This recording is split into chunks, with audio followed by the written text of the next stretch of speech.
तो hello and welcome बच्चों। आज हम क्लास 10वीं या फिर 10th का भूगोल ज्योग्राफी का 7 चैप्टर समझने जा रहे हैं, और जिसका नाम है राष्ट्रीय अर्थव्यवस्था की जीवन रेखा, या फिर इसको इंग्लिश में अगर मैं बात करूं बैकबोन ऑफ इंडियन इकोनॉमी के नाम से इसका चैप्टर का इंग्लिश में नाम है। समझो आप इसके अंदर दो चीज आपको देख रही होगी, एक राष्ट्रीय अर्थव्यवस्था और फिर देख रहा आपको जीवन रेखा। इस पूरे का अगर आपको मैं मतलब समझाऊं तो सिंपल से एक एग्जांपल लेता हूं। जैसे हम लोगों ने कई कई बार देखा होगा, आज अब से पहले की बात कर रहा हूं मैं, जब मैं लेक्चर रिकॉर्ड कर रहा हूँ आज से 2 या 3 साल पहले की या 4 साल पहले की बात।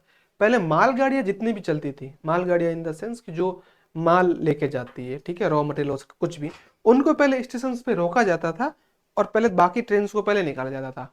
इससे क्या होता था कि चीजों की जो डिमांड थी उसमें सप्लाई पूरी तरीके से हो नहीं पा रही थी, क्योंकि कच्चा माल आ नहीं रहा है और कई कई बार चीजें खराब भी हो जाती थी। फिर गवर्नमेंट ने कहा ऐसा नहीं करना है, आप ऐसा कीजिए, मालगाड़ी को भी प्रॉपर जाने दीजिए, बाकी गाड़ियों को भी जाने दीजिए, मालगाड़ी को थोड़ा तेज जाने दीजिए। रीजन कि चीजें अगर टाइम पे पहुंचेगी तो महंगी नहीं होगी। जैसे मैं आपको एग्जांपल दूं, जैसे किसी खेत के अंदर कुछ सब्जी हुई, सब्जी ज्यादा से ग्रीन वेजिटेबल है, वो ज्यादा से 2 3 4 उस दिन ज्यादा टाइम के बाद वो खराब हो जाएगी। और वही अगर राजस्थान से अगर कहीं लास्ट बहुत दूर ले जानी, केरल साइड ले जानी हो या फिर बेंगलोर साइड ले जानी हो, तो वो दूर है जगह, वहां जाते जाते टाइम भी लगेगा और चीज खराब भी हो सकती है। और कई कई इतनी वो सड़ जाती थी कि यूजेबल भी नहीं रहती थी। तो इसलिए जीवन रेखा बता रही है। और राष्ट्रीय अर्थव्यवस्था का मतलब सिंपल सा है, अर्थव्यवस्था का मतलब इकोनॉमिक्स है। अर्थव्यवस्था का मतलब इससे देश आगे किस तरीके से बढ़ता है कि अच्छी तरीके से कमाई होगी, ठीक है, जब परिवार में सब लोग कमाने वाले हो तो जिस तरीके से एक फैमिली अच्छी ग्रो करती है, उसी तरीके से अगर एक कंट्री के अंदर सारी चीजें अगर प्रॉपर है, अगर टाइम पे टैक्स आ रहा है, चीजों का पैसा आ रहा है, तो इससे ये फायदा हो जाएगा कि लेन देन आसान हो जाएगी और वो देश अच्छे से ग्रो करेगा, फिर उसकी जो इकोनॉमी है वो अच्छी हो जाएगी, ठीक है। और इसके साथ साथ जीवन रेखा का मतलब ये है, जीवन रेखा इन द सेंस कि हम लोगों को अगर ऑक्सीजन और पानी कम हो जाए तो हम लोग सर्वाइव अच्छे तरीके से नहीं कर पाएंगे। ठीक इसी प्रकार से जो ये चीजों को लाना या ले जाना होता है ट्रांसपोर्टेशन के लिए, हम लोगों को आना जाना हो, वो इसके अंदर पूरा चैप्टर के अंदर बता रखी है। और काम काम की चीजों की मैं मार्क कर दूंगा जहां से आपके क्वेश्चन पूछे जा सकते हैं। बाकी ये तो पार्ट यूं में तो मैं 10 दिन करे तो भी चलता रहेगा, स्टोरी के रूप में चले तो, लेकिन जो काम की चीज होगी वो मैं यहाँ पे जो इंक्लूड कर दूंगा। तो सबसे पहले पहले अगर मैं बात करूं, यहाँ पे हम लोग समझते हैं, ये पूरा चार्ट समझ लेते हैं, तो इसलिए हमें हमें अच्छी तरीके से समझ में आ जाएगा सारी की सारी चीजें। ये आधा चार्ट समझ लिया तो आधी चीजें आपको ऐसे समझ में आ जाएगी। तो सबसे पहले पहले हम लोग बात करते हैं, ट्रांसपोर्टेशन 3 तरीके से होते हैं। 3 तरीके से किस तरीके से हो सकते हैं? स्थल, स्थल में हो सकता है, ऑन द लैंड भूमि पर, सड़क परिवहन जिसको रोड ट्रांसपोर्ट बोलते हैं, रेल परिवहन आपको पता है, और पाइपलाइन यह भी एक नया आया है। और पाइपलाइन की अगर मैं बात करूं, एक क्वेश्चन पूछा जा सकता है, पाइपलाइन का आपको मतलब समझा दूं। पाइपलाइन में ये होता है कि इसके इसके पाइपलाइन के कुछ फायदे ये है। एक तो फायदा पाइपलाइन का ये है कि इसके अंदर जो आप जाम समझते हैं, जाम लगता है, सड़क के ऊपर जाम लग जाता है कभी कभी, वो इसके अंदर जाम नहीं लगता है, ठीक है। और कैसा भी मौसम हो, खराब मौसम हो, बारिश हो रही है, कुछ भी हो रही है, ये पाइपलाइन के ऊपर कोई फर्क नहीं पड़ने वाला है। अब आप ये मत सोचना कि सर छोटी सी पाइपलाइन होगी उसके अंदर से गाड़ियां कैसे जाएगी, बहुत बड़ी पाइप होती है, ठीक है। उसके अंदर ये नवीनतम है, सबसे नया है, और इसके अंदर कभी जाम नहीं लगता, और ये बहुत फास्टेड रहती है, ठीक है, जल्दी से चलने वाली चीजें। फिर हम बात कर रहे हैं जल के अंदर, वाटरवेज की बात कर रहे हैं। वाटरवेज की अगर जब मैं बात करूं तो जल के अंदर एक होता है आंतरिक जल परिवहन। आंतरिक जल परिवहन का अगर मैं आपको मतलब समझाऊं बच्चों, तो आंतरिक जल परिवहन का मतलब ये होता है, जैसे हमारे देश के अंदर नदियां है, नदियां देश के अंदर अंदर की नदियां है, तो उसको तो बोलेंगे आंतरिक जल परिवहन, इंटरनल वाटर ट्रांसपोर्ट है, वाटरवेज। और समुद्री परिवहन का मतलब समुद्र एक दूसरे से, एक देश से दूसरे देश को जोड़ते हैं, तो उनको जो समुद्री परिवहन कहा जाएगा। और उसके बाद में सबसे लास्ट है, ये सबसे तेज तो है, सबसे तेज है, सबसे तेज है, फास्टेस्ट, लेकिन इसके अंदर भी कई कई बार जाम लगने की समस्या आ सकती है। मौसम खराब हुआ, समझ रहे हैं बात, बहुत ज्यादा कोहरा है, तो कई बार और कुछ मिस्टेक्स हो सकती है, ठीक है। तो वहां पे ये पाइपलाइन सबसे अच्छी तरीके से वर्क या फिर काम करती है। अब समझो घरेलू विमान सेवा और अंतर्राष्ट्रीय विमान सेवा। घरेलू विमान सेवा को बोलते हैं डोमेस्टिक एयरवेज, जो एक ही देश के अंदर चलते हैं, एक राज्य से अन्य राज्य, एक जिले से अन्य जिले की तरह। और अंतर्राष्ट्रीय विमान सेवा जो एक देश से दूसरे देश को जोड़ती है, ठीक है, इंटरनेशनल फ्लाइट बोला जाता है और एक डोमेस्टिक फ्लाइट बोला जाता है। ठीक है, तो ये मैंने आपको चार्ट समझा लिया और अब हम इन चीज़ों को समझते जाएंगे और जहाँ से आपके क्वेश्चन पूछे जा सकते हैं उन चीज़ों को साथ साथ में इंक्लूड करते रहेंगे। ठीक है, और ध्यान से समझना, सबसे पुराने की अगर बात करें, इससे एक क्वेश्चन पूछा जा सकता है, मैं आपको थोड़ा बताना भूल गया। सबसे पुराने की अगर बात करें, कई बार एग्जाम में पूछ लिया जाता है कि सबसे पुराना कौन सा है, तो मैं बात करता हूं, तो सबसे पुराना आपके हिसाब से कौन सा होना चाहिए? मैं आपको बता दूं, जल है ना, जो जल जल परिवहन सबसे पुराना है, ओल्डेस्ट पुराना है। क्यों? क्योंकि पुराने टाइम में नाव नाव के हिसाब से चलते थे। ठीक है, तो जल वाला सबसे पुराना है। और सबसे नवीनतम की बात आए, सबसे नवीनतम की बात आए, ठीक है, तो सबसे नवीनतम मैंने आपको बता दिया, पाइपलाइन सबसे नवीनतम भी है और इसके अंदर जाम लगने की कम समस्या रहती है और तेज भी है। लेकिन उसके बाद में घरेलू विमान मैंने सार्वजनिक बता रखा, निजी बता रखा। ये मैं आपको दो चीजें और बता दूं, सार्वजनिक तो होता है वह हवाई जहाज, ऐसे हवाई जहाज जिसके अंदर सब तरीके के लोग बैठते हैं। और एक आपने सुना होगा निजी विमान सेवा, चार्टेड प्लेन सुना होगा, जिसके अंदर आपने देखा होगा मूवीज के अंदर दिखाते हैं, हीरो की एंट्री होती है कि या बिजनेसमैन की एंट्री होती है, वो पूरे हवाई जहाज के अंदर एक या दो लोग होते हैं। आपने देखी होगी, छोटी सी हवाई जहाज होती है पर्सनल, जैसे गाड़ी पर्सनल होती है हमारे, वैसे लोगों के पास में हवाई जहाज भी पर्सनल होती है। ठीक है, जो बता रखी है। अब हम और समझते हैं इसके बाद में जो काम की चीज मैं आपको बताता हूँ।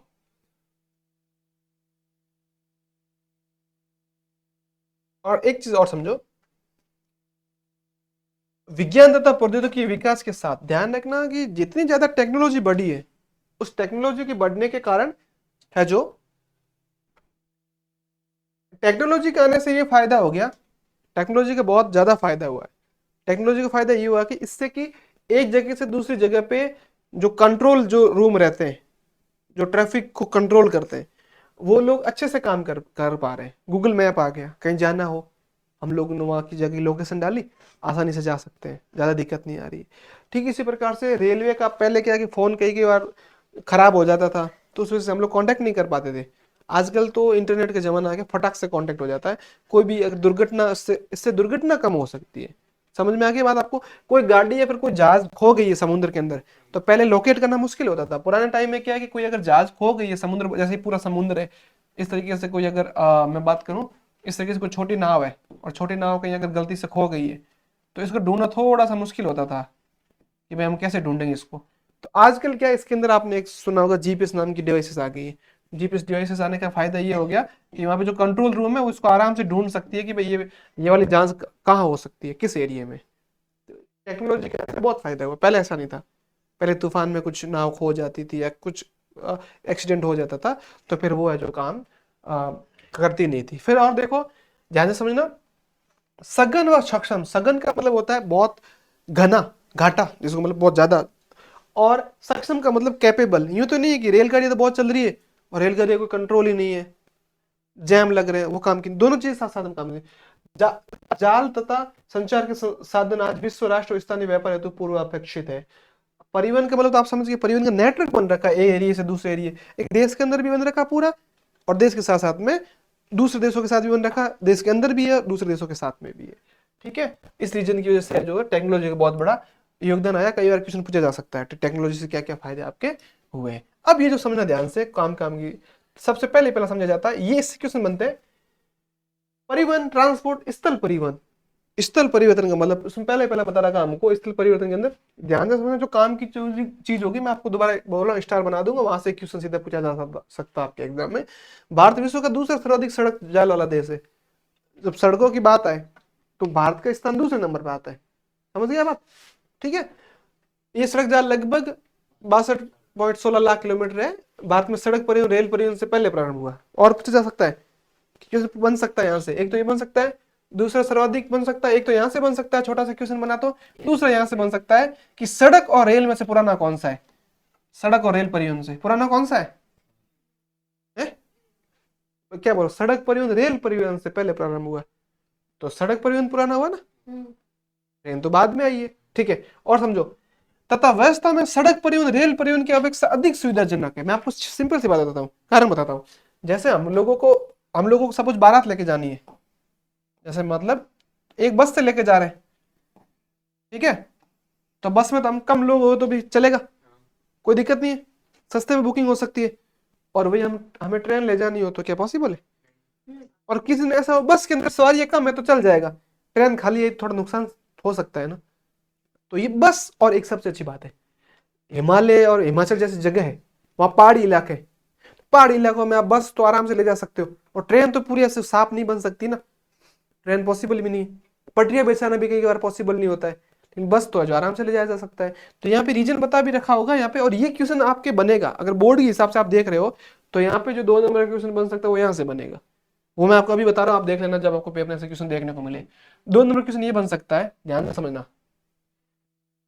निर्माण तथा व्यवस्था में सड़क परिवहन रेल परिवहन की अपेक्षा अधिक सुविधाजनक है, अधिक इसमें फैसिलिटीज है, और इसमें कम खर्चे में बन जाती है। रोड रोड के ऊपर बस को चलाना आसान बात है, और वही ट्रेन को चलाना थोड़ा सा मुश्किल होता है। और ध्यान से समझो, इसमें कुछ कारण बता रखे हैं, रेल परिवहन की बजाय सड़क ज्यादा क्यों पॉपुलर है वो बताना आपको।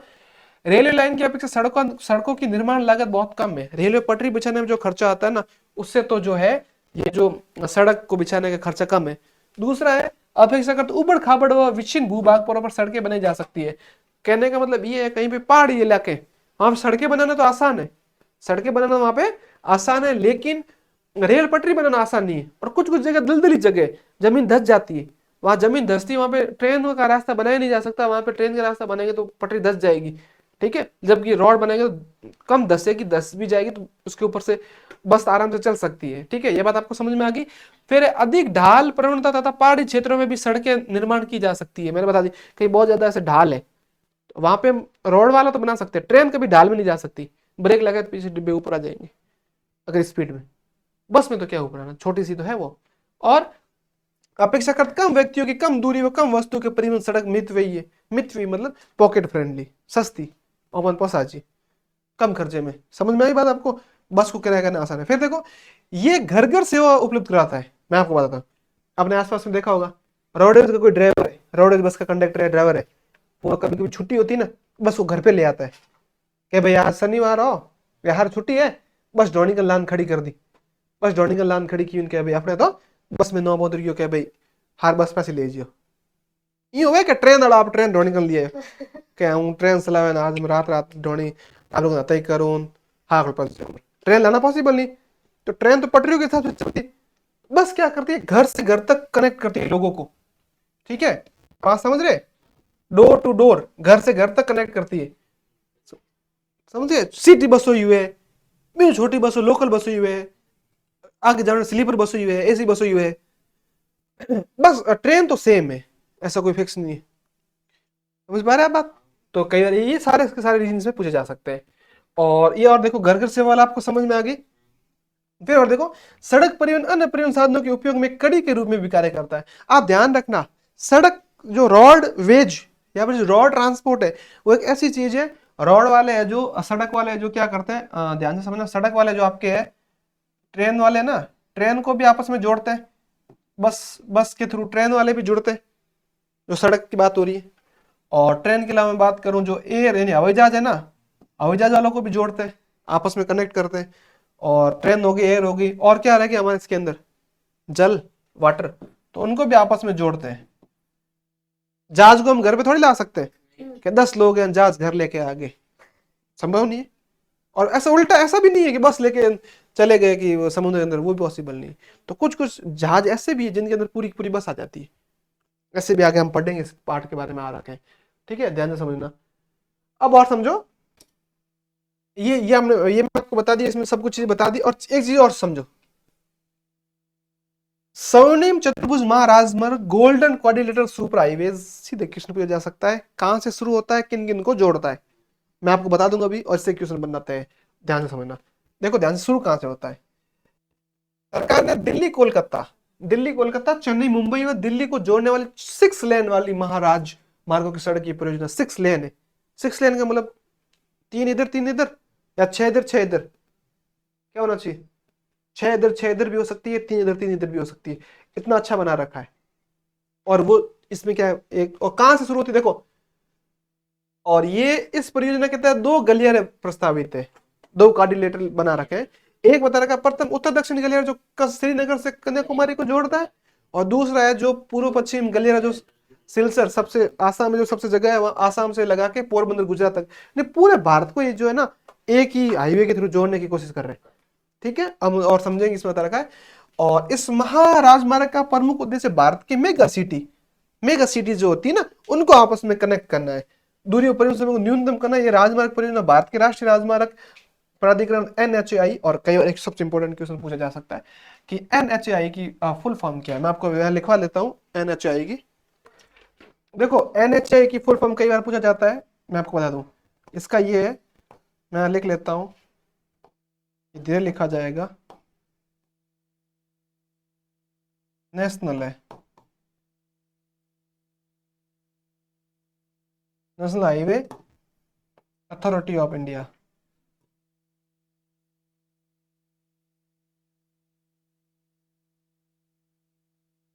ये इसकी फुल फॉर्म है।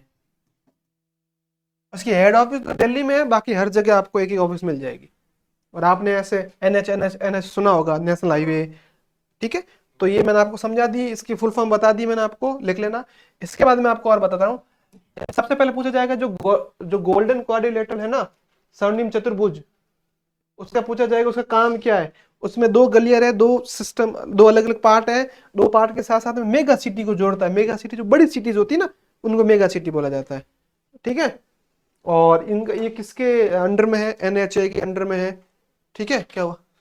ठीक है, फिर देखो, और अब ये रोडों के कुछ प्रकार बता रखे हैं। यहाँ से शुरू होंगे, सबसे समझो। ध्यान से समझना, आप लोग को पूछा जाता है, इससे क्यों नहीं पूछा जाता कि इनको कंट्रोल कौन करता है, वो आपसे सबसे इंपॉर्टेंट मैं आपको बता रहा हूँ। तो देखो, सबसे पहले पहला जो जिला मार्ग होता है, जिनको बोलते हैं डिस्ट्रिक्ट रोडवेज या डिस्ट्रिक्ट वेज, जो एक जिले के अंदर, जिले से जिले को जोड़ती है, एक जिले के अंदर जिला मुख्यालय, देखो उसका जो उत्तरदायित्व होता है ना, जिला परिषद का होता है। इसमें रोड की तोड़ मरोड़ या रख रखाव जो है ना, रख रखाव और कंपनी कर सकती है। जो जिम्मेदारी है ना, वो जिला परिषद की है। ध्यान से समझना, क्यों पूछा जाता है कि जिला मार्ग की रोडों का जो किसके देखरेख में है, ऐसा कुछ, उसको कंट्रोल कौन करता है, कौन सी बॉडी कंट्रोल करती है। अन्य सड़कें बता रखी है आपने। ये सबसे इंपॉर्टेंट क्वेश्चन आपसे पूछा जाएगा।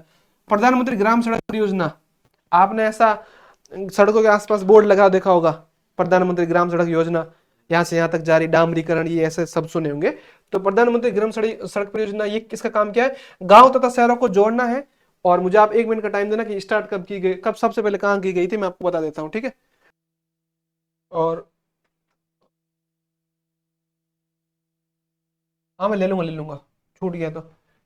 और इसको स्टार्ट की गई तो मैंने डेट देख ली, मुझे कंफर्म नहीं थी, मैंने कंफर्म कर ली, देख लो आप। ये स्टार्ट की गई थी कितने दिसंबर को? 25 दिसंबर 2000, ओनली 2000 बस। ये उसने बना था, यहाँ से बन जाएगा। कहाँ की गई इतना डीप में आपको नहीं पूछेंगे। ठीक है, और 25 दिसंबर 2000 को याद कर लेना आप। और ऊपर रह गया तो मैं ले लेता हूँ, ध्यान नहीं दिया। और ये तो रह ही गई, चलो ठीक है, इंपॉर्टेंट थी, मैंने ध्यान नहीं दिया, मैं सोचू। देखो, उसके बाद बता रखा नेशनल हाईवे, नाम से पता चल रहा है एक, भाई अगर स्टेट हाईवे है, नाम से पता चला, एक राज्यों को या तो जिलों को राज्य से जो पूरे राज्य को कनेक्ट करेगी, हो सकती है राज्यों से राज्यों को कनेक्ट कर सकती है। नेशनल में क्या है कि सारे पूरे देश को कनेक्ट करने की कोशिश करेगी, राज्यों से राज्य को कोशिश करने की करेगी। ठीक है, और इसका जो है ना, इसका जो समझो ध्यान से, ये प्राथमिक सड़क तंत्र है, प्राइमरी। अपने भी होता है ना, कई बार हम बीमार हो जाते हैं तो पैसे नजदीक वाले हॉस्पिटल जाते हैं, वो लोग चेक करते हैं, देखते हैं कि ज्यादा बीमार है तो फिर आगे हमको रेफर करते हैं। तो ये जो प्राथमिक है, सबसे प्राइमरी बोला जाता है इसको, प्राइमरी सिस्टम है। और राष्ट्रीय राजमार्ग प्राइमरी, और उसके अलावा एक चीज और समझो, इसका जो रख रखाव है ना, CPWD आपने सुना होगा, PWD सुना होगा, तो PWD के आगे C जोड़ दो, सेंट्रल, या फिर राष्ट्र की है तो राष्ट्रीय से मिलती जुलती है। राष्ट्र को सेंटर बोला जाता है, केंद्र। ठीक है, केंद्र लोक निर्माण विभाग, सेंट्रल पब्लिक वेलफेयर डिपार्टमेंट, बस सिंपल सी।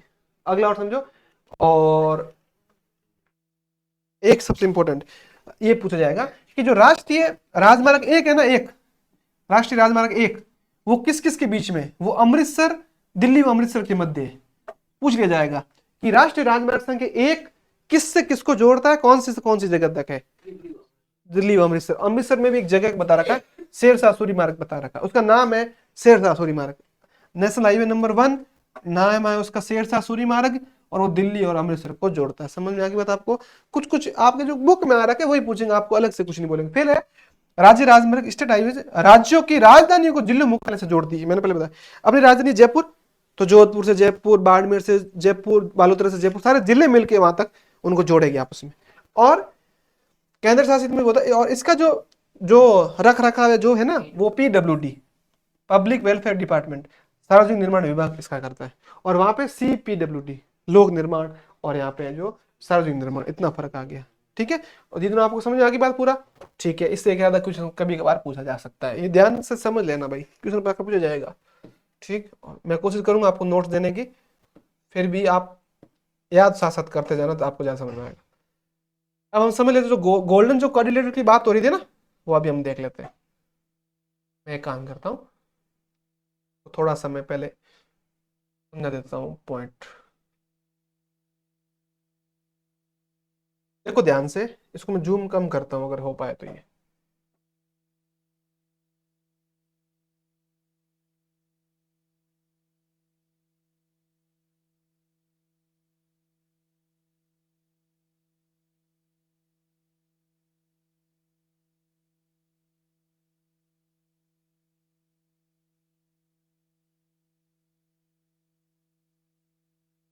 देखो ध्यान से आप यहाँ पे, ये हमारी दिल्ली, दिल्ली या फिर दिल्ली, तो एक ही दिल्ली पर है चलना, तो दिल्ली, दिल्ली से मिला के वापिस ये कोलकाता के पास में जा रहा है, इस तरीके से। बहुत टेढ़ा हो सकता है। ठीक है, दिल्ली से कोलकाता चला गया, और दिल्ली से कोलकाता इधर हम बात करें तो इधर ये वापस मुंबई तक जाएगा, इस तरीके से। चतुर्भुज समझा रहा हूँ, चतुर्भुज तो आप समझते होंगे, चार भुजा उससे घिरी हुई, मतलब कैसी भी हो सकती है वो। और वापस हम और देख लेते हैं,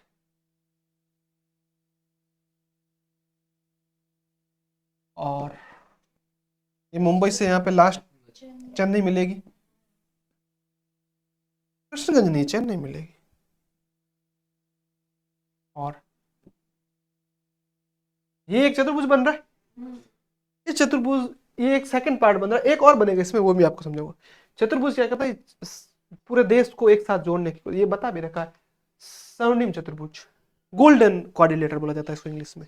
किन किन को जोड़ते हैं वो इतना याद कर लेना आप, इतना इंपॉर्टेंट नहीं पूछे, किन किन को जोड़ती है। ऐसा आ जाएगा, 4 नंबर का सवाल आया ना, या फिर 2 नंबर का, 2 नंबर का ऐसे पूछ लेंगे, स्वर्णिम चतुर्भुज के बारे में समझाइए, तो आप बताना कैसा हाईवे है और किससे किसको जोड़ती है, मुख्य उद्देश्य क्या है। इस तरीके से 4 से 5 लाइनों में लिख देना, आपको मार्क्स आराम से मिल जाएंगे। और ऑप्शन में आएगा, तो ऑप्शन में आएगा तो मैंने आपको बता दिया, उत्तर दक्षिण गलियारा, पूर्व पश्चिम गलियारा। तो ये जो देख रहे हो आप, इधर का पार्ट अलग और इधर का पार्ट अलग, ये देख रहे हो ना आप, ये इस तरीके से यहां से इस पॉइंट को जोड़ रहा है एक तो, और एक है जो मैं इसका कलर चेंज करके आपको समझा देता हूं।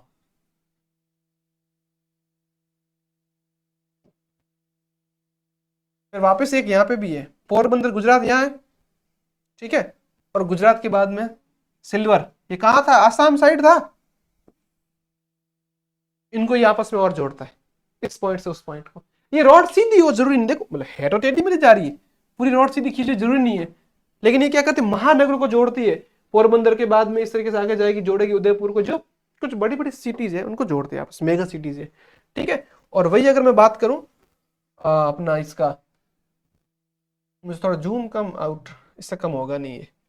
और वापस अगर मैं इसकी बात करूं, तो श्रीनगर यहाँ है हमारा, श्रीनगर से लगा के कन्याकुमारी तक, हमने एक शब्द सुना होगा, कश्मीर से लेकर कन्याकुमारी तक भारत एक है, सुना तो कि, तो वो यही लाइन है।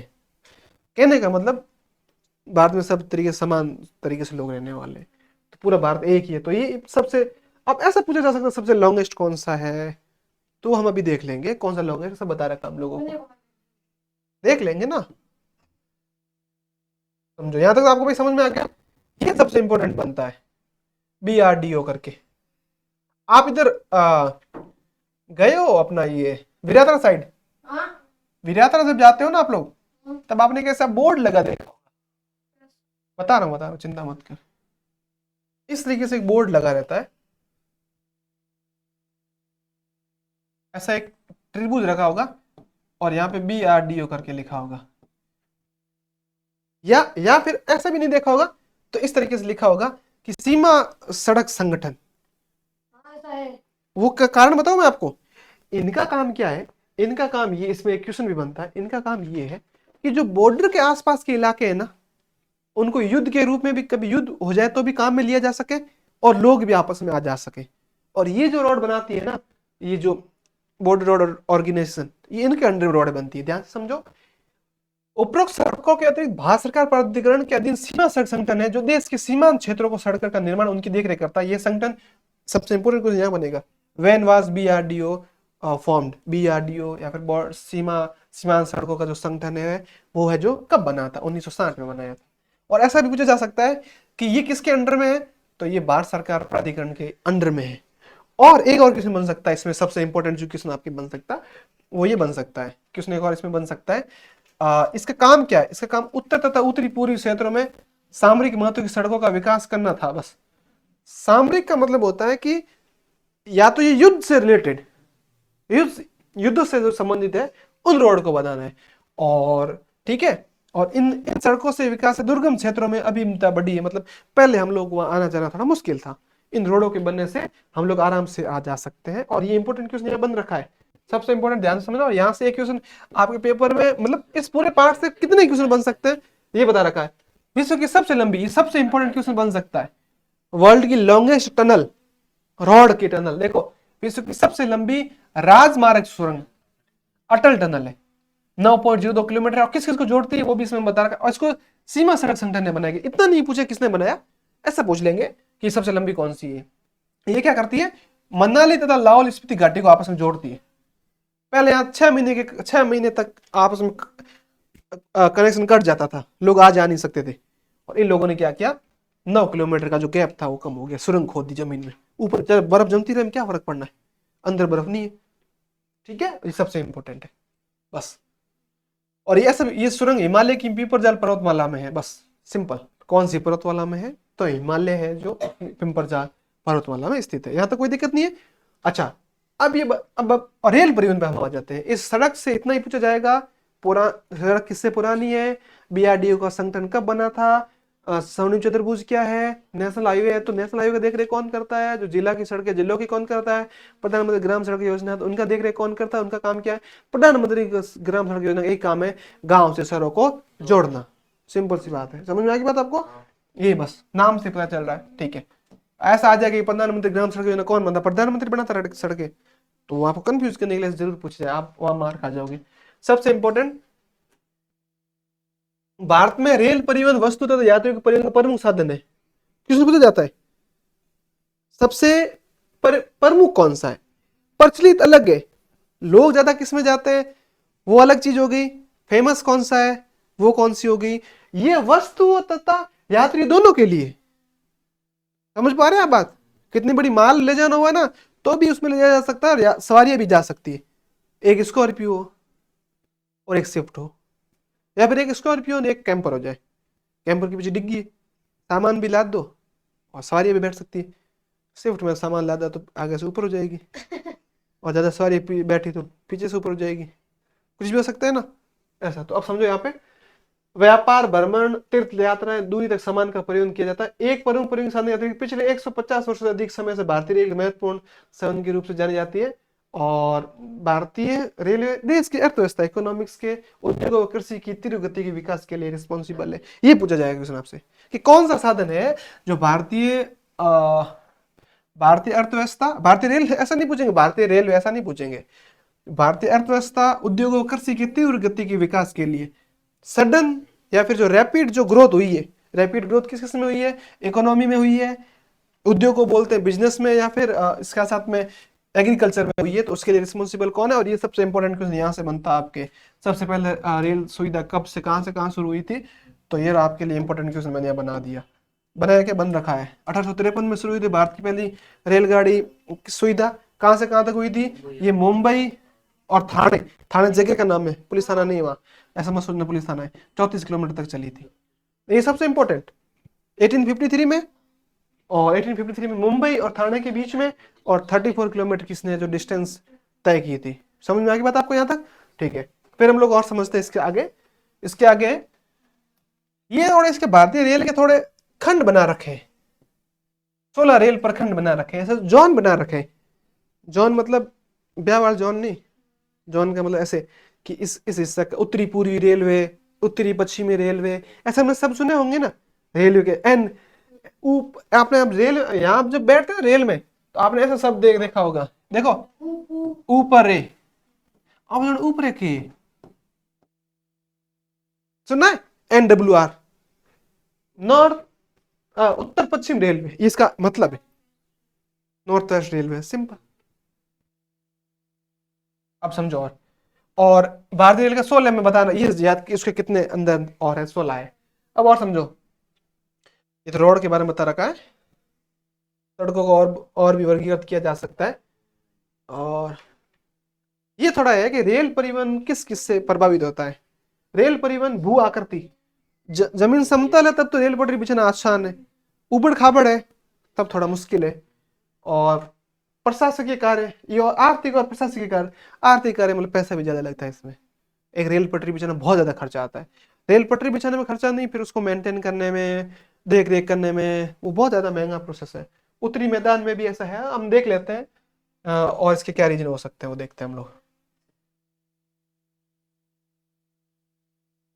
ये समझना, भारतीय रेलवे की कुल लंबाई कितनी है, तो ये इतने किलोमीटर है, इकाई दाई सैकड़ा हजार 10,000, कितना है 67,956 किलोमीटर। इसमें बड़ी लाइन, मीटर लाइन, छोटी लाइन ये भी है, और वो बता रखा कहाँ कहाँ से आ, लाइन चलती है, वो देख लेते हैं हम।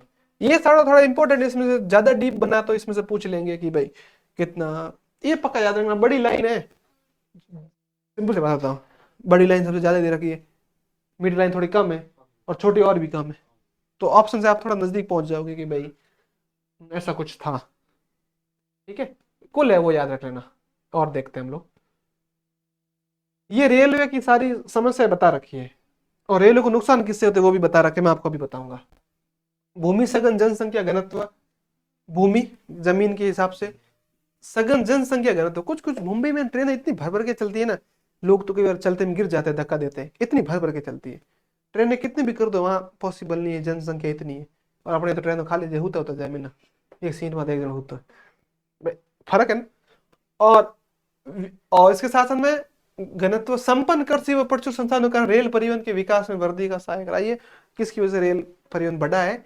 यद्यपि असंख्य नदियों के विस्तृत जल मार्ग और पुलों के निर्माण में कुछ बाधा आई, पुल बनाते समय काफी प्रॉब्लम्स आती है, इतना आसान भी नहीं है, कुछ जगह सुरंगें भी है। और आप ध्यान से समझना, हिमालय पर्वत क्षेत्र में भी है ना, वहां इतनी कम होने के कारण वहां भी है ना थोड़ी बहुत रेलवे लाइन बिछा रखी है। और फिर और देखते हैं, वो आपने कुछ गानों में देखा होगा कि पहाड़ों में इधर जंगल है, बीच में से रेल निकल रही है। वो सीन हमको बहुत अच्छे लगते हैं कि भाई पूरी जगह हरियाली हरियाली, बीच में से रेल निकल रही है। तो वहां पे भी रेल, वहां जो रेल निकलती है वो पटरी थोड़ी छोटी होती है, नैरो गेज ऐसे उनको बोले जाते हैं। ठीक है, और इसमें बता रखा है। और देख लेते हैं काम की चीज। और रेल में आने वाली समस्या ये है, भूस्खलन, जमीन खिसक जाती है पहाड़ वाले इलाकों में, किसी किसी भाग में रेलवे ट्रैक का धंस जाता है जमीन की वजह से, पोली जमीन में। ठीक है। और अब ये रेलवे को होने वाला नुकसान, इंपॉर्टेंट क्वेश्चन है, नया क्वेश्चन है। रेलवे को होने वाले नुकसान क्या क्या हो सकते हैं वो समझा रहा हूं। देखो, बहुत से यात्री बिना टिकट जो जाते हैं ना, बिना टिकट के जाए, उससे रेल को बहुत ज्यादा नुकसान होता है। इसके लिए टीटी लगाते हैं। रेल को सबसे ज्यादा नुकसान तो बिना टिकट के होता है। दूसरा, रेल संपत्ति की हानि, कोई पंगे हुए लोग रेल पटरी रोक देते, पकड़ी पटरियां पूरी उखाड़ देते हैं ना, रेल रेल के आगे सो जाते हैं ना। और कई बार दंगे हो जाते हैं उसमें, तो लोग क्या करते हैं, रेल को चोरी तो है ही, बाथरूम गए रेल वाले में, लोटा अच्छा लगा, लोटा ले आए घर पे, पंखे ले आते घर पे, और वो ट्यूब लाइट होती है ना वो भी ले आते घर पे। और घर लाके जैसे लाइट में डालते हैं, फट फूट जाती है। वो क्यों फूटती है, क्योंकि अब आप बोलो सर आप लेके आए हो क्या, मैं लेके नहीं है, मैंने सुना है वो डायरेक्ट करंट पे चलती, बैटरी पे चलने वाली लाइट है, तो वो घर पे नहीं चलती। पंखे वाली, कुछ कुछ तो सोने वाला जो पार्टी होता है ना, वो पार्टी लिए होके काम आए। और वो चादर मिलती है ना एसी वाले में, कभी कभी चुप चुपके से चादर या कंबल ले आते कि भाई पैया दीना ना पो। तो इस वजह से रेल घाटे में ही। तुम सोचो कि सर वो एक लिया भी क्या फर्क पड़ी, अपने जैसे कितने लोग हैं, तो रेल का दीवारा निकलना फिक्स है। फिर देखो, इसके अलावा सबसे इंपॉर्टेंट और समझो आप, कई बार तो ऐसा हो जाता है कि घर स्टेशन के पास में है कि स्टेशन पाड़ पाड़ पड़े, रेल घर की चैन खींच लेते कि रोक साहब के ढूंढ जाने। तो अब रेल बार बार रुकेगी, बार बार रुकेगी, यात्री भी परेशान होंगे, जाना होगा 2 घंटे का रास्ता, उसमें 2 दिन लग जाएंगे। और बिहार में तो बहुत ज्यादा रुकती है, वहां पे जनसंख्या ज्यादा है। और फिर उसके लिए रेल, हाँ इसके लिए रेल सुरक्षा के लिए वो फिर आरपीएफ वाले लगा रखे, रेलवे वाले आते हैं, वो पुलिस वाले। हाँ लेके जाएंगे ना वो तो, फिर तो ऐसे रोकोगे तो ये होगा। कुछ तो लेके चैन खींचते भाग ही जाते हैं, मतलब रुकते नहीं है, इतना तेज भागते हैं ना कि मैं आपको क्या समझाऊं। इसके बाद में देखो, इसके अलावा जो हम बात कर रहे थे चैन खींचते हैं ट्रेन की, उसके अलावा मैं आपको जो समझाता हूँ। और रेलवे को बारी उठाना पड़ती, कई बार लोग पंगे दंगे जो होते हैं ना, उसमें रेल को जला देते हैं। ठीक है, तो ये राष्ट्रीय संपत्ति हम सबका बराबर आके, यूं नहीं के मार्किंग बराबर आके डब्बा ढूंढ लिया है। मतलब वो ऐसा है कि भाई हम लोग उसको अच्छे से यूज करेंगे तो काम आएगी, नहीं तो है चीज घर लाना आ रही है तो ट्रेन तो फिर कभी चल ही नहीं सकती। अब देखो, ये रेलवे को होने वाली हानियां थी, सबसे इंपॉर्टेंट हानियां थी, कई बार क्वेश्चन 2 नंबर का पूछा जा सकता है। ठीक है, अब और देखते हैं। और इनको ऐसे ऑप्शन में भी पूछा जा सकता है कि रेलवे को होने वाली कौन सी हानियां हैं, कौन सी नहीं है। समझ में आ गई बात? हाँ, और देखते हैं हम लोग फिर। और अभी जो आ रही है ना, पाइपलाइन वाला आ रहा है, पाइपलाइन वाला सुनो ध्यान से। पाइपलाइन अभी नया आया है, एक नया परिवहन का साधन है। पहले पाइपलाइन का उपयोग सौर उद्योगों में पानी पहुंचाने के लिए होता था, मतलब पानी के लिए मोस्टली, क्योंकि जो पहले के इंजन या फैक्ट्रीज में जितनी भी मशीनें चलती थी ना, उनको ठंडा रखने के लिए पानी की जरूरत पड़ती थी। जिनको कूलेंट पहले थे कि पुरानी गाड़ी में जाता, थोड़ी सी गाड़ी रोक पड़ी, ड्राइवर के 2 मिनट उभरी तो पौनी धोना की जरूरत पड़ी, तो बहुत के चली के लिए पौनी धोना होता है। कूलेंट वो पानी की वो इंजन को ठंडा रखता था। आज का सिस्टम में आजकल ऑटोमेटिक खींच लेते हैं। तो तो वहां तो पहले पानी ज्यादा चाहिए होता था, पहले भाप के इंजन चलते थे, भाप के नहीं, भाप के मतलब भाप का मतलब उसके अंदर पानी की वो कोयले जो भाप निकलती है ना एक्स्ट्रा, उससे वो इंजन चलते थे। अब इनका जरूरत जो है वो समझो, इनका कच्चा तेल, पेट्रोल उत्पादन तेल से प्राप्त प्राकृतिक, आपने बाड़मेर में देखा होगा आपने, अभी रिफाइनरी लगी है, उसके पास पास बड़े बड़े पाइप ऐसे डाल रखे, और जो क्रूड ऑयल जाता है ना एक जगह से दूसरी जगह से, हीटिंग स्टेशन लगे कुछ कुछ दूरी पर, जैसे क्रूड ऑयल भेजा, हीट किया, क्योंकि गर्म होगा तो जल्दी जाएगा आगे, कहीं की जगह तो गर्म नहीं होगा तो ठस जाएगा अंदर ही, पाइपलाइन के अंदर ठस जाएगा, ठसने से जाएगा नहीं, तो हीटिंग स्टेशन लगे रहते हैं कहीं कुछ कुछ जगह पे। ठीक है, उनसे जो है फिर उसके बाद और देखो, आ, अगर मैं बात करूं,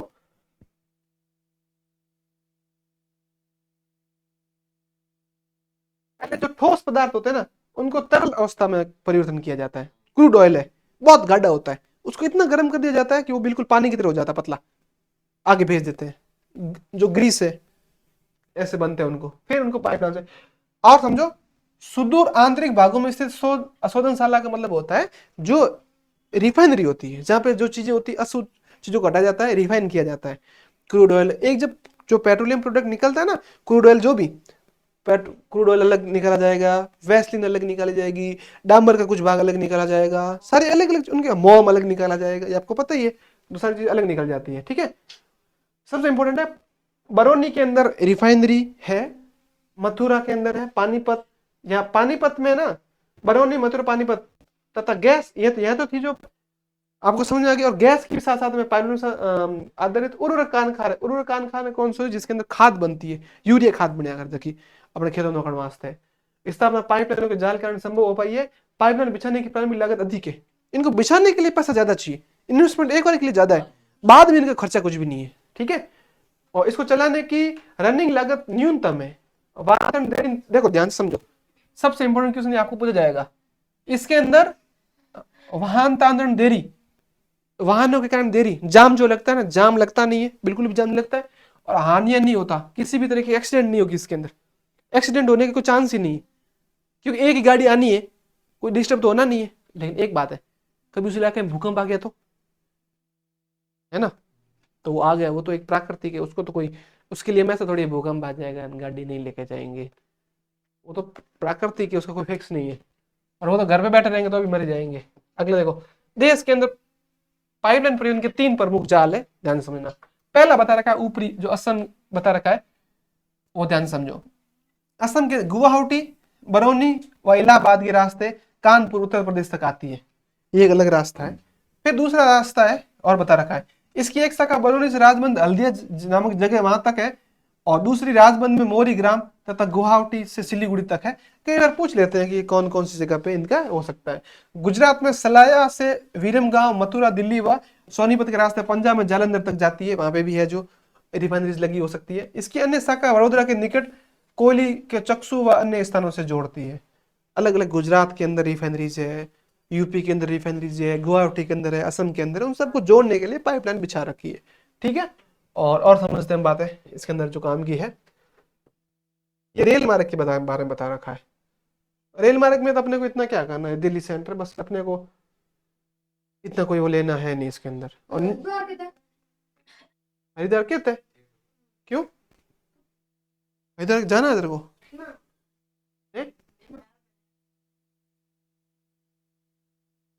बता रहा हूँ, एक मिनट रुक।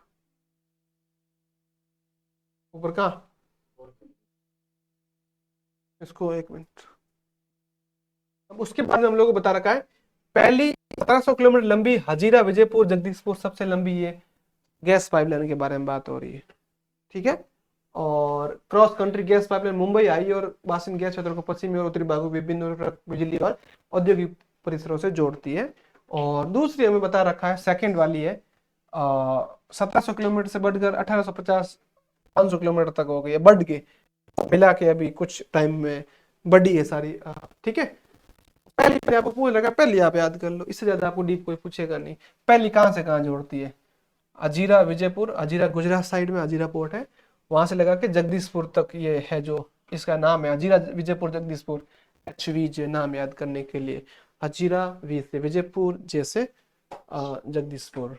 ठीक है, और फिर देखो आप, अब जल परिवहन, इससे कई बार क्वेश्चन पूछा जाता है, जल परिवहन और समुद्री पतन के कारण। अब ये कुछ और थोड़े ही रहे हैं, जल परिवहन और समुद्री पतन से भी पूछे जाएंगे सवाल, मैं बता देता हूँ आपको। इस पूरे में देखो, जल सबसे प्राचीनतम है, सिंपल सी बात है।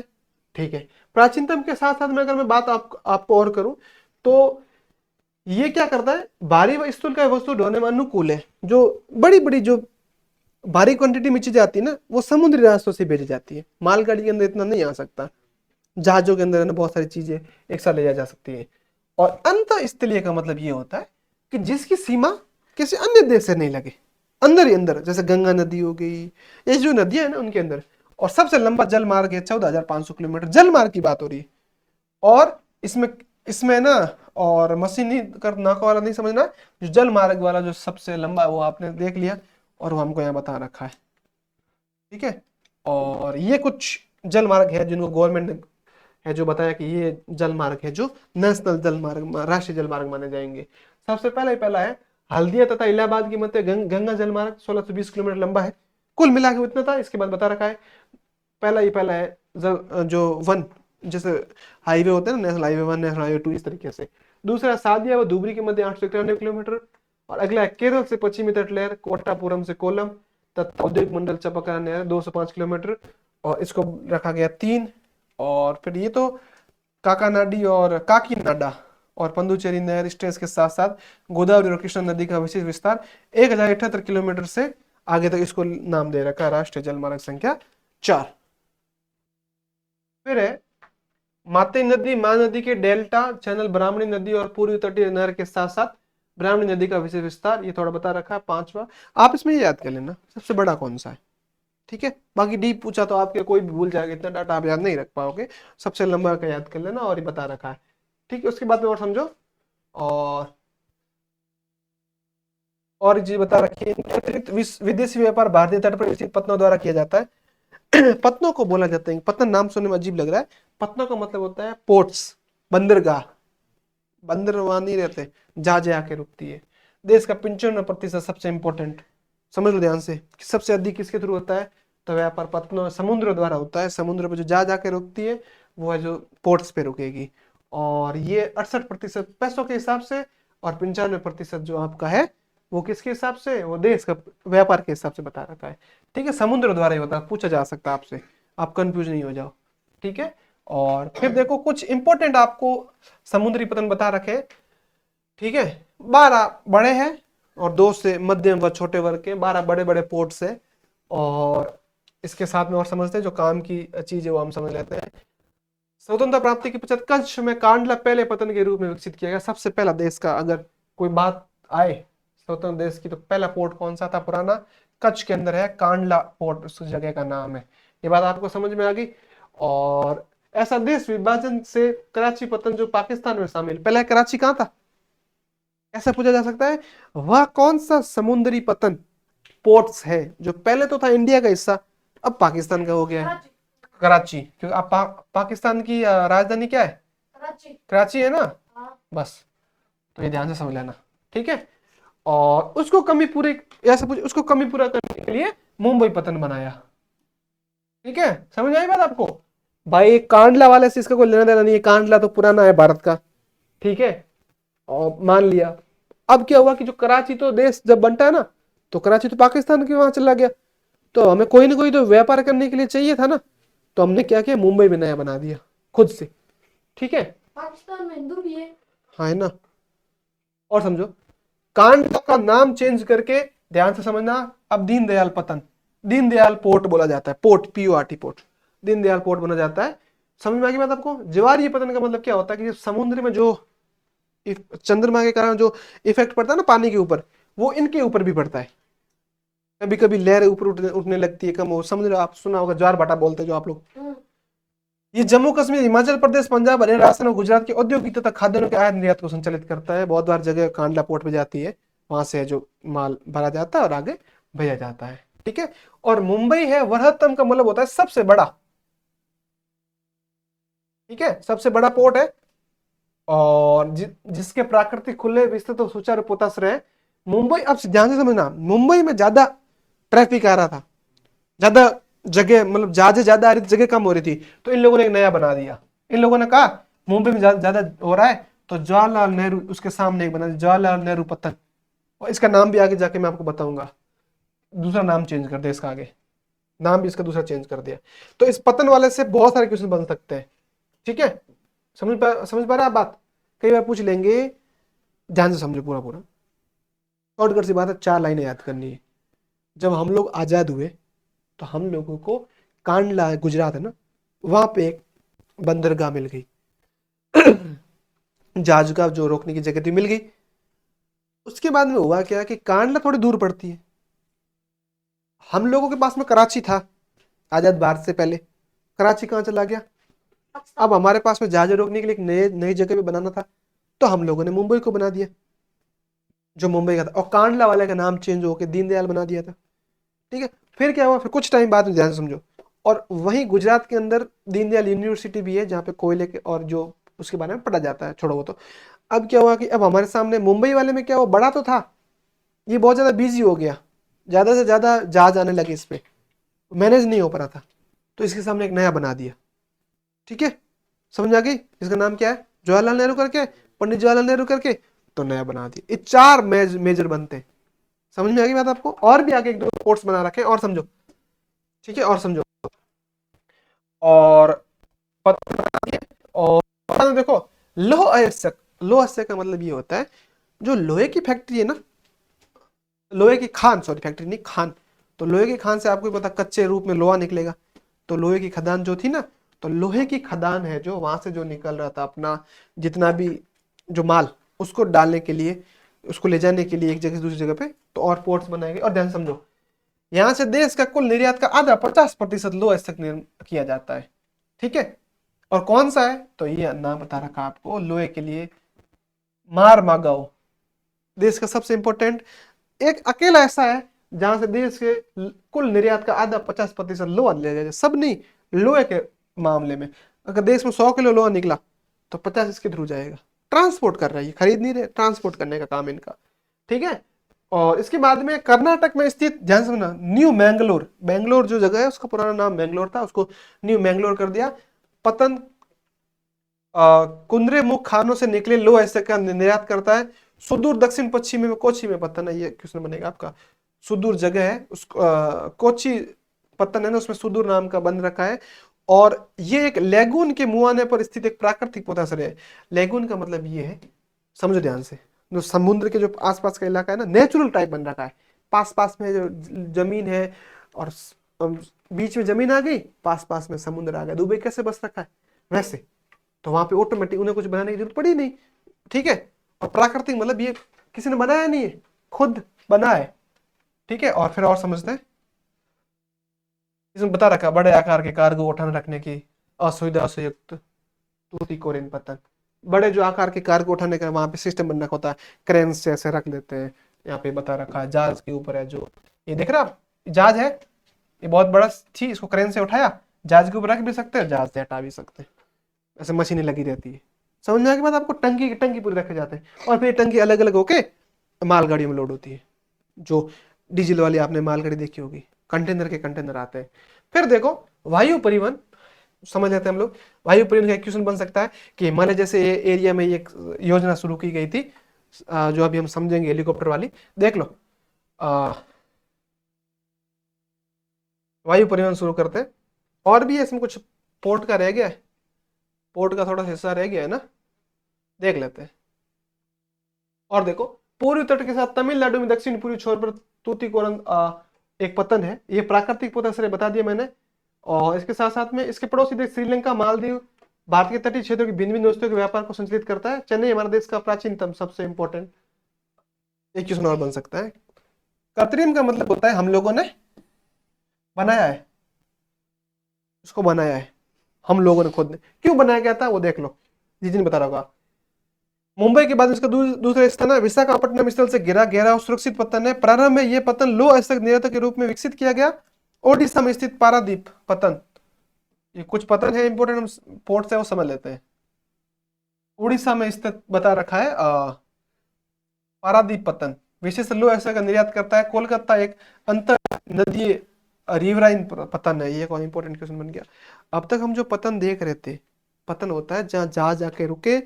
रोडवेज का बस स्टैंड कैसे होता है, रोडवेज का बस स्टैंड बन रखा है, एक बस आई, सवारियां उतरी, फिर आगे कहीं जाना हुआ तो दूसरी जगह दूसरी बस में चढ़ी। समझ आएगी बात आपको। पतन का मतलब होता है जहां पे जहाजें आके रुकती है, या तो माल खाली होगा या माल भरा जाएगा और जहाजें आगे जाएगी। जहाजें क्यों लेके जाएंगे, क्योंकि जहाज एक ऐसी जो परिवहन का साधन है, उसके अंदर भारी से भारी चीजें ला दी जा सकती है, वो भी कम पैसों में दूर तक ले जाया जा सकता है। और अब क्या हुआ, इसने कहा कि जो रिवराइन पतन का मतलब ये होता है, कई बार आपको ऐसे बोल दिया जाएगा कि निम्नलिखित में से असंगत या फिर भिन्न को छांटना है। तो एक आपको सारे पोर्ट दे देंगे, उसमें अगर कोलकाता का, अगर कोलकाता वाला अगर आ जाता है, तो रिवराइन का मतलब ये होता है, रिवराइन का मतलब है कि वो किसी समुद्र से नहीं मिलता। रिवर नदी के ऊपर बन रखा है, समुद्र के ऊपर नहीं बन रखा है, नदी के ऊपर बन रखा है। आई बात समझ में आपको। बाकी सारे के सारे पतन थे ना, वो समुद्र की तटों पे, समुद्र के किनारे। ठीक है, कतरी मतलब या हमने बनाया हो या पहले से बन रखे हो, लेकिन ये ऐसा है जो कोलकाता वाला है। समझ में आ गया आपको बात। ठीक है, अब और समझा देता हूँ। और ज्वारीय टाइडल पतन होने के कारण तथा उगली के तलछट जमा से इसे नियमित रूप से साफ करना पड़ता है। अब समुद्र में उतार चढ़ाव आता है, कभी कभी पूर्णिमा उसके दिन पानी उफान मारता है, तो किनारे पे आया तो कादू हैंग बोलो लेना बेरो, तो बिन रख रखाव मैनेज करने वास्ते साफ सफाई ज्यादा करनी पड़े। बाकी वालों में ऐसा है नहीं, बाकी वालों को इफेक्ट नहीं पड़ता। जैसा समुद्री पोर्ट है वैसा पोर्ट है, उस पर ज्यादा रख रखाव ऐसा कोई जरूरत नहीं है। ठीक है, रख रखाव रखना पड़ता है, लेकिन साफ सफाई का ज्यादा ध्यान नहीं देना पड़ता। और उसके बाद बता रहा है कोलकाता पतन पर बढ़ते व्यापार को कम करने हेतु ध्यान से समझना कि कोलकाता को कम करने के लिए किस जगह, तो हल्दिया सहायक पतन के रूप में विकसित किया गया है। मुंबई वाले को तो ट्रैफिक कम हो, पंडित जवाहरलाल नेहरू बना दिया, और इसको कम करने के लिए हल्दिया सहायक पतन के रूप में विकसित। सहायक मतलब इसके एलपीएम के रूप में। ठीक है, हो सकता है आपको पार्ट थोड़ा सा बोरिंग लग रहा हो, बट लेकिन इस क्वेश्चन पूछे जाते हैं, क्या कर सकते हैं हम लोग। नींद आ रही है, आपकी आंखें बता रही है, लेकिन कोशिश करेंगे इसको समझने की। अब आप लोग हिम्मत मत हारो, बस हम नजदीक है। पार्ट वायु परिवहन में पहुंच गए, हवाई जहाज में। अब तो हम घूमेंगे हवाई जहाज में, टेंशन नहीं। अब समझो, वायु परिवहन समझ, ध्यान से समझना।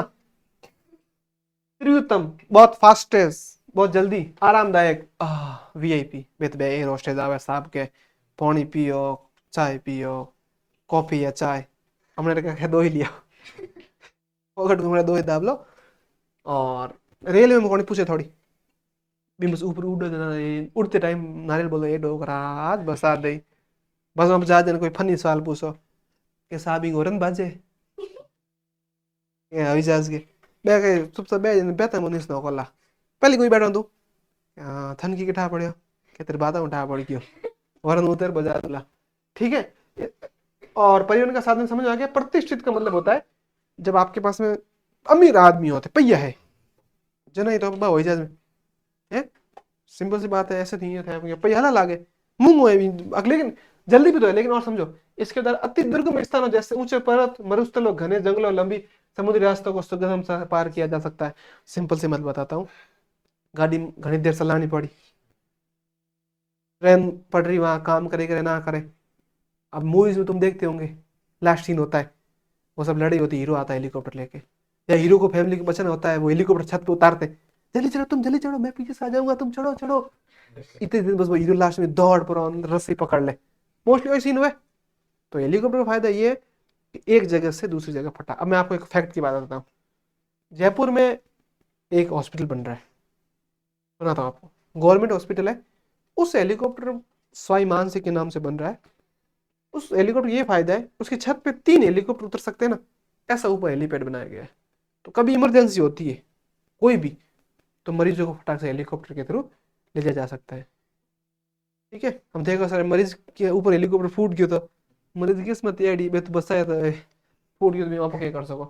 तो एक दूसरे जगह को जो जिन जगह को हम लोग जमीन से नहीं जोड़ सकते जमीन से जोड़ने का मतलब यूं है बस से जाना इम्पॉसिबल है जहाज से जाना इम्पॉसिबल है ट्रेन से जाना इम्पॉसिबल है गाड़ी से जाना इम्पॉसिबल है वहां कौन काम आएगा वहां हेलीकॉप्टर हड़मो जल्दी उड़ पर संजीवनी बूटी लिया।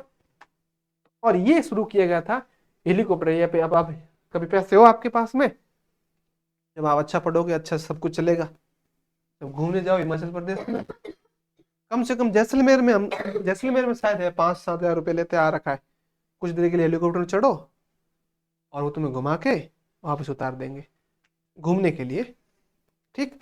और नहीं तो वो मेरी तरह ग्रीन स्क्रीन सीख लो बैठ जाओ पीछे से बैकग्राउंड हट जाएगा लगेगा हेलीकॉप्टर में बैठे समझ रहे हो बात दो चीजें। तो वहाँ ये हेलीकॉप्टर की सुविधा स्टार्ट की एक बार। और ये क्वेश्चन आपके पक्का आएगा उत्तरी पूर्वी राज्यों में वायु परिवहन अधिक महत्वपूर्ण क्यों है।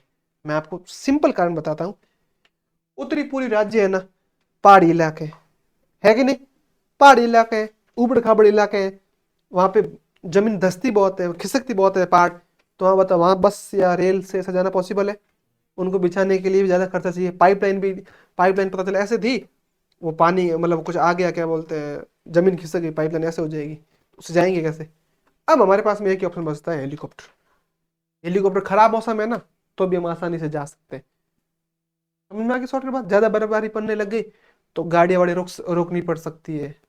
ठीक है तो इस रीजन की वजह से अब ध्यान से समझना ये सबसे इंपॉर्टेंट क्वेश्चन यहाँ से आपका बनेगा। अब तक सन 1953 में वायु परिवहन का राष्ट्रीयकरण किया गया। वायु परिवहन का एयर इंडिया सबसे पुरानी कंपनी मान सकते हैं। और ये जो सबसे इंपॉर्टेंट बन रहा है ना पवन हंस ठीक है पवन ये तेरा नाम पवन हंस है। पवन हंस हेलीकॉप्टर पवन मतलब हवा में उड़ने वाला हंस पक्षी आपको पता ही है इससे इंस्पायर होकर इन्होंने नाम बना दिया कि भाई पवन हंस है। तो अब पवन हंस हेलीकॉप्टर परियोजना शुरू की गई थी क्यों की गई थी तो लोगों ने उन्हें ले जा सको हो रहा पैसे लगते रहे। तुम ये मत सोचना कि सर पैसे नहीं लगते ये थोड़ा मैप आप समझ लेना आपके सैनिक नवोदय मिलिट्री जो भी एग्जाम बोर्ड के हिसाब से पूछा जा सकता है कि अमृतसर को है जो अमृतसर जो हवाई हवाई हवाई जहाज का निशान बन रखा मतलब वहां पे एयरपोर्ट है। अमृतसर वाले हवाई जहाज वाले को मार्क करो। दिल्ली में इंदिरा गांधी अंतर्राष्ट्रीय और जो दिल्ली में इंदिरा गांधी इंटरनेशनल एयरपोर्ट है ना वो दुनिया का सबसे व्यस्तम है। एक मिनट में 10 से ऐसी हवाई जहाज उड़ती है और आती रहती आती जाती रहती। आप सोचो कितना व्यस्त होगा वहां पे ऐसा हवाई जहाज देखने बैठ गए ना तो गर्दन ऐसा हो जाएगा कभी ऐसे कभी ऐसे ऐसे ऐसे ऐसे क्योंकि बार बार आती जाती रहती है। ठीक है और कांडला पोर्ट है पोर्ट मतलब पतन समझ रहे ऐसे जहाज ऐसे नाव जैसा निशान बना रखा है ऐसा ऐसा कुछ ये पोर्ट है। और फिर नेपाल पोर्ट नहीं ध्यान रखना कोलकाता में है नेताजी सुभाष चंद्र बोस और हल्दिया। नेताजी सुभाष चंद्र बोस तो एयरपोर्ट है और हल्दिया वो कौन सा था हल्दिया कौन सा बनाया गया था कोलकाता वाले का भार कम करने के लिए हल्दिया नामक बनाया गया था। और फिर पारादीप करके एक और है ये तो समुद्री पतन है देख लेंगे एक देख चिंता क्यों कर रहा सारा ले लेंगे हम पीछे किसी को नहीं रखेंगे सबको बैठाएंगे। मुंबई में छत्रपति शिवाजी तो है अपना एयरपोर्ट, ये अभी बड़े और ये जवाहरलाल नेहरू उसको बनाया गया था, आपको पता ही है। वेस्ट, ज्यादा वेस्ट इसलिए, और मुंबई खुद तो है ही, मुंबई खुद तो है ही। हैदराबाद सुना होगा नाम, हमने तो घणे यार जे लकड़ घसण हारू। हैदराबाद रो कपड़ो सूट सूट सिलाई दे पकड़ो। तकड़ो, वही सूट यहाँ सिला जाता है। तो आप यहाँ बाड़मेर हो तो यहाँ से यहाँ सूट सिलाने के लिए वहां जाना पड़ेगा आपको। ठीक है, फिर देखो मारमा गांव, ये एक और बन रखा है केरल साइड में, याद हो तो मैंने बताया था। न्यू मैंगलोर और बना रखा है। ये नीलामंकम या नीलामंकम जो भी है, नाम नहीं दिख रहा है, चेन्नई में है। और फिर है जो ये तुर्तीकोरिन करके है, और कोच्चि में है, और तिरुवनंतपुरम तो हवाई जहाज है, और तुतीकोरम और कोच्चि ये सारे पोर्ट्स है। पोर्ट्स का मतलब ये तो हवाई जहाज वाला है, और दो पोर्ट मतलब समुद्री पतन है। ठीक है, इससे एक आधा क्वेश्चन आपसे पूछा जा सकता है कि भाई यहाँ इसको मार्क करो। तो ये आप मैप एक दो बार देखोगे ना तो आपको ऑटोमेटिक पता चल जाएगा। इसमें ना, इसमें जो नाम आपको आसानी से याद रहे वो याद नहीं करने, पूछो क्यों, वो तो आपको ऐसे याद आ जाएंगे, समझ रहे हो ना। ये नाम ऐसे कोचीन, तूतीकोरिनन, और यहाँ एक नाम और था विशाखापट्टनम तो सुन रखा है, हल्दिया नाम की पारादीप है, आप सोचो कहाँ है। तो विशाखापट्टनम। विशाखापट्टनम मार्क नहीं किया, ओहो मैंने मार्क नहीं किया तो हट जाएगा नक्शे से। ये ले भाई, ठीक है, समझने की बात यहाँ तक आपको। पोर्ट ब्लेयर भी है एक समुद्री पतन है, जो भारत का ही है, पता है आपको, समझ पा रहा है आपको, भारत का ही है ये मत सोचना कि भारत का नहीं है, पोर्ट ब्लेयर भारत का ही है। तेओस्ताउमार से भी भारत का वहां तक लगता है भाई। श्रीलंका पोर्ट, अब समझो। और वो जो अभी पूछ रहे थे ना उत्तरी पूर्वी राज्यों में क्यों है, तो वहां पे वो बता रखा है, इसकी वजह से ये फेमस है, हेलीकॉप्टर सेवा उपलब्ध कराता है, जम्मू कश्मीर हिमाचल प्रदेश उत्तराखंड। अब समझो एयर इंडिया से जुड़े देशों के नाम वाला हमारे लिए इंपोर्टेंट नहीं है, हमारे जो इंपोर्टेंट है वो बता रहा हूँ। ये सबसे इंपोर्टेंट, इससे आपका क्वेश्चन बनेगा। संचार सेवा इसका एक बहुत इंपॉर्टेंट क्वेश्चन बनता है। इससे हम कम्युनिकेट करते हैं। कम्युनिकेट का मतलब ये होता है, पहले आपको किसी को सूचना पहुंचानी होती थी ना, तो आपको एक कबूतर पालना पड़ता था। कबूतर को आप चिट्ठी देते थे और वो आगे जिसको देनी होती थी, और कई बार उस कबूतर को बिल्ली मार देती थी। रास्ते में कबूतर को है जो तूफान ज्यादा आ गया, कबूतर रास्ता भूल जाता था, कबूतर फिर वापस आधी जहाज से, साहब उसी को देना है ना, पक्की भी नहीं देना है, पवन नौ का दो आदमी है। ओके यार तू एक काम कर, भेज, बोले। तो फिर एक जगह से दूसरी जगह पर संदेश पहुंचाने के लिए, इसमें मैं आपको एक इंपॉर्टेंट चीज बताता हूँ।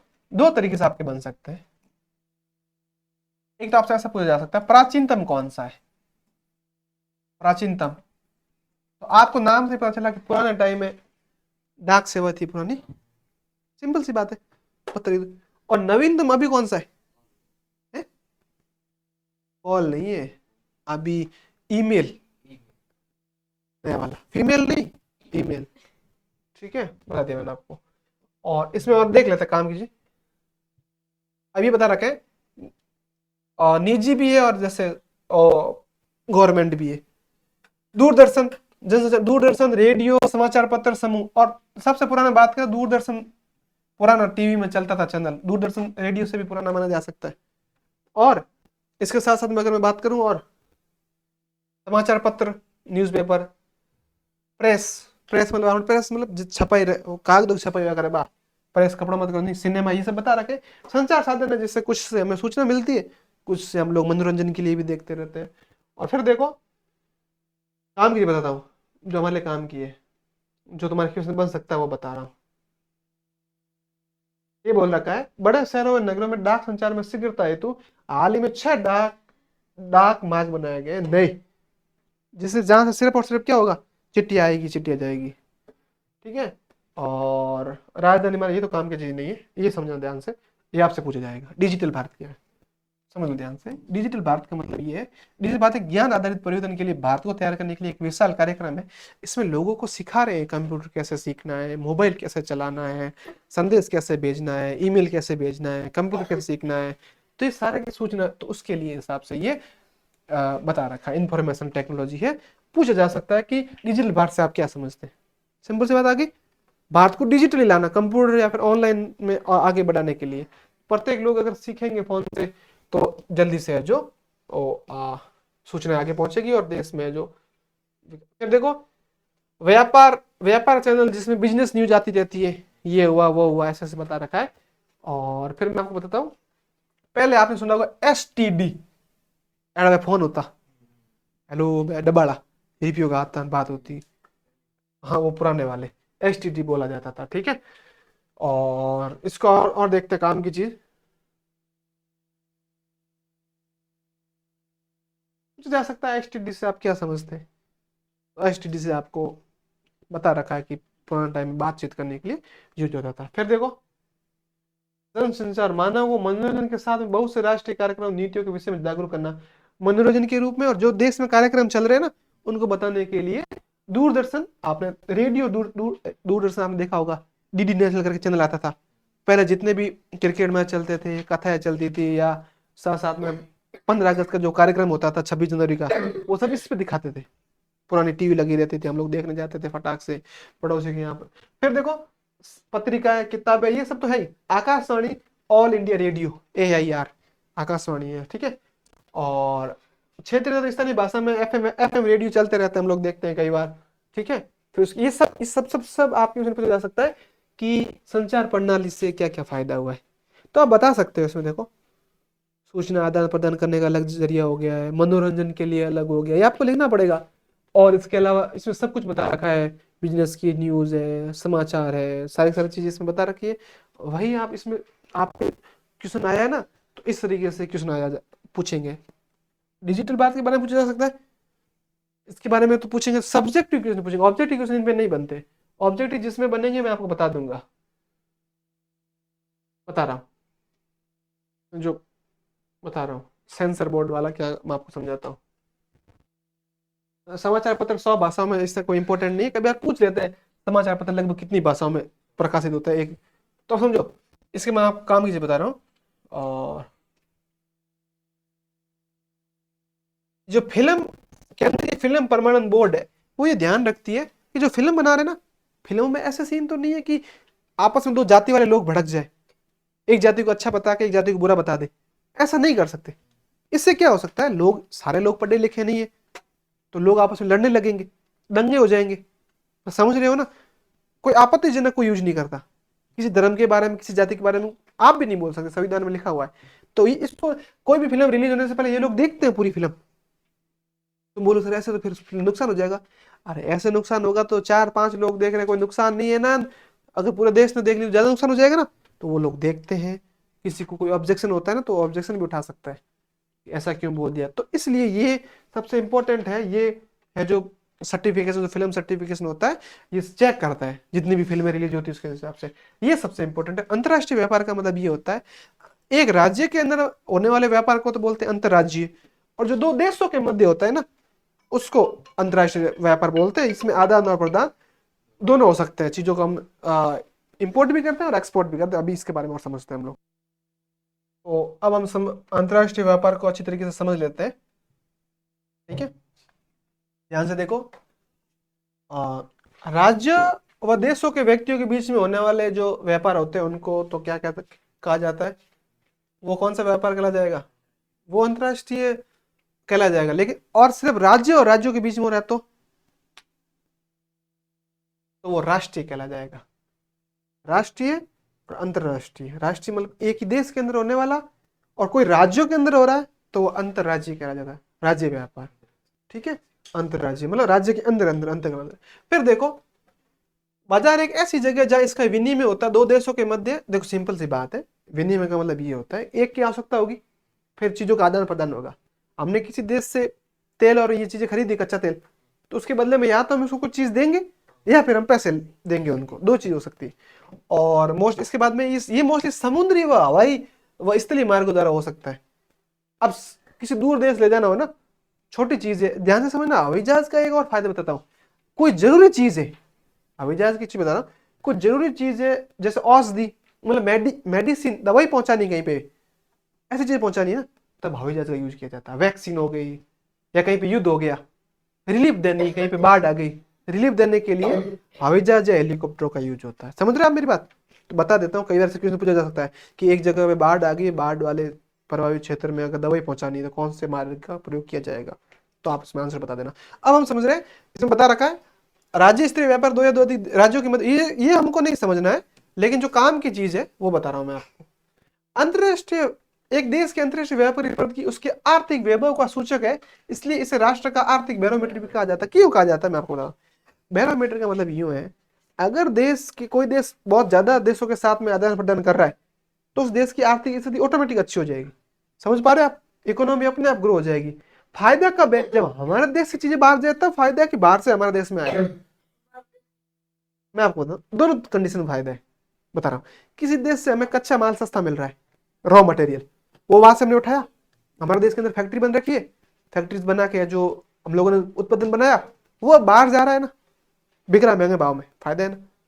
समझ में आ गई। और हमारे देश में कुछ चीजें महंगी बन रखी है, कच्चा माल है, कुछ भी हो सकती है, वो बाहर जा रहे हैं, तब भी हमें फायदा है। ठीक है, अब समझते हो। और उसके बाद में आयात निर्यात समझा दिया मैंने आपको। और आयात निर्यात अच्छा होने के लिए ध्यान रखना है कि हमारा ट्रांसपोर्टेशन है, सड़क परिवहन या फिर रेल परिवहन, जो वायु परिवहन, ये तीनों अच्छे होंगे जितने, उतनी ज्यादा चीजें जल्दी आएगी, जल्दी जाएगी। बात समझ गए आप? ठीक है, इसके बाद हम और देख लेते हैं। और हमारे देश से रतन, जवाहरात, रसायन संबंधी उत्पादन, कृषि व संबंधी उत्पाद जो ये दूसरे देशों में मोस्टली जाते हैं। इसके अलावा और समझो,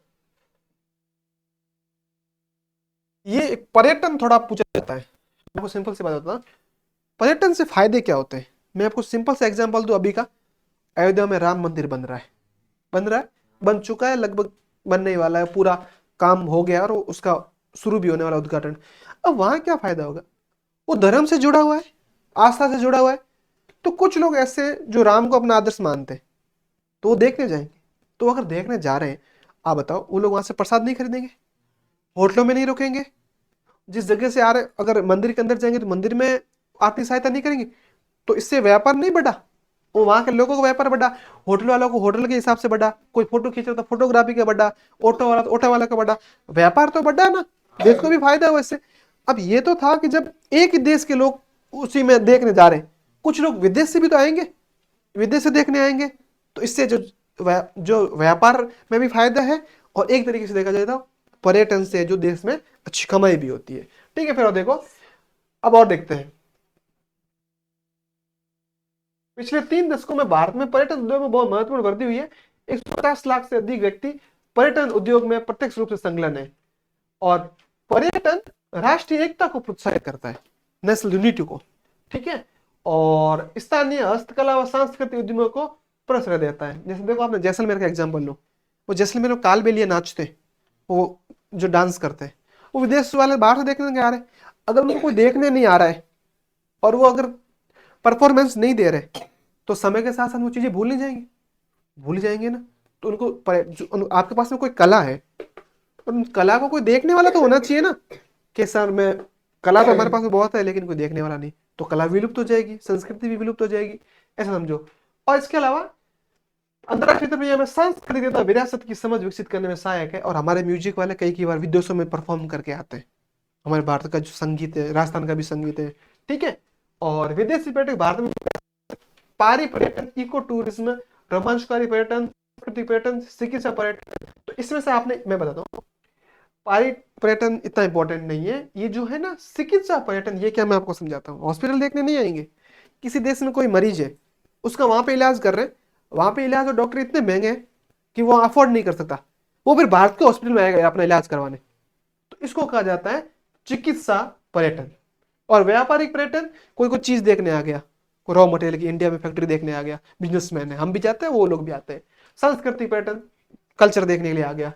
रोमांचकारी पर्यटन, तो कुछ लोग है ना अपने शादी से पहले फोटो खींचने आते, कपल्स, के भाई प्री वेडिंग शूट, घूमन आवेरा, ठीक है।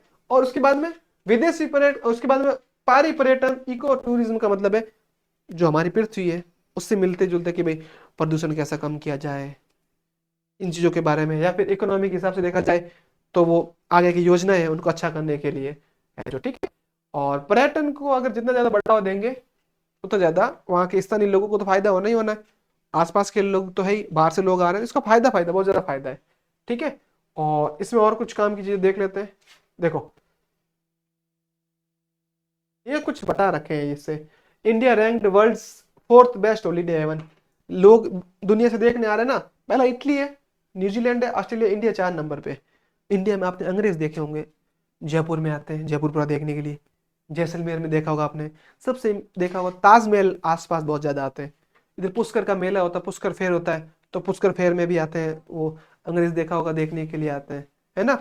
फिर हम, ठीक है। और ये बता रखा है गोवा के मैंग्रोव वन में पहाड़ी पर्यटन, जो नेचुरल जो चीजें देखने आते हैं, जीव जानवर हो गया या फिर कुछ योजनाएं लेके आते हैं। और मेडिकल टूरिज्म में ये, मेडिकल टूरिज्म है कि जो मैंने आपको बताया ना, मेडिकल टूरिज्म का मतलब ये कोई इलाज कराने के हिसाब से आ गया। और ये इसके क्वेश्चन है, इसके और जो इंपॉर्टेंट क्वेश्चन होंगे मैं अलग से है जो डाल दूंगा, ठीक है। बता रखा है आप ये तो आप क्वेरी लेना, ठीक है। ये पूछ लिया, परिवहन कौन सा साधन वाहन तना निरंतर देरी को घटाता है? पाइपलाइन। समझ में आई बात? फिर मिलते हैं अगली वीडियो में, एक बार आप प्रैक्टिस कर लेना, ठीक है।